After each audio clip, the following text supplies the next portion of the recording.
Budget 2023 की बात हो रही है और जब बजट की बात होती है तो किसी भी देश के लिए हेल्थ केयर एक इंपॉर्टेंट सेक्टर माना जाता है। नमस्कार, मैं महानाम धबाले आपके सामने रखूंगा हेल्थ केयर सेक्टर की सारी जानकारी और एनालिसिस करेंगे प्री कोविड और पोस्ट कोविड बजट एलोकेशन का। WHO के अनुसार किसी भी डेवलप्ड कंट्री के लिए उसके जीडीपी का 5% हेल्थ केयर में एलोकेट करना जरूरी माना जाता है।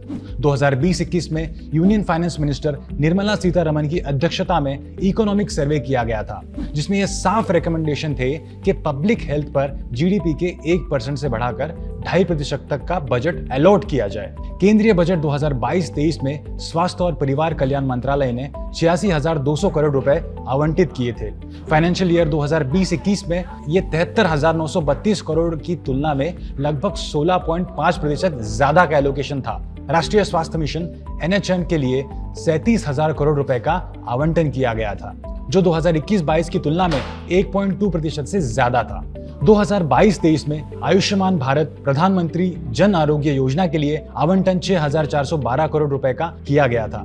2021-22 के बजट में 6,400 करोड़ रुपए की तुलना में 0.2% की वृद्धि देखी गई। हालांकि यह संशोधित अनुमान था। 2022-23 में 3,201 करोड़ रुपए डिपार्टमेंट ऑफ हेल्थ रिसर्च को आवंटित किए गए थे। यह 20% ज्यादा था। अगर हम इसकी तुलना 2021-22 के एलोकेशन से करें, हेल्थ केयर रिसर्च में यह बजट एलोकेशन ज्यादा इस वजह से भी था क्योंकि कोरोना महामारी के बाद हेल्थ रिसर्च पर बजट एलोकेशन बढ़ाया गया था। अब तक का बजट एलोकेशन पोस्ट कोविड था, लेकिन अब हम बात करेंगे प्री कोविड बजट की।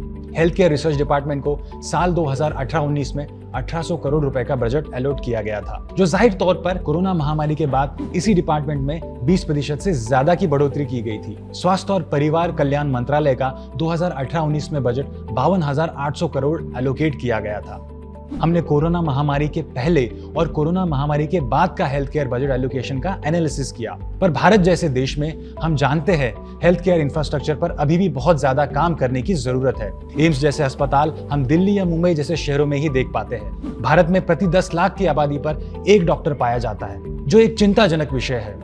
साल 2023-24 का बजट आने वाला है और क्या इस साल के बजट में हेल्थ केयर के लिए कुछ खास अनाउंसमेंट होंगी, ये तो हमें आगे पता चल ही जाएगा। भारत एक डेवलपिंग नेशन है और हमारे जीडीपी का हेल्थ केयर सेक्टर पर 2.5 से 3% ही खर्च किया जाता है। क्या भारत को भी डेवलप्ड नेशंस की तरह अपने जीडीपी का 5% हेल्थ केयर पर खर्च करना चाहिए? हमें अपनी राय कमेंट सेक्शन में जरूर बताएं और हमारे चैनल पैसा लाइव को सब्सक्राइब करना न भूलें। तब तक के लिए नमस्कार।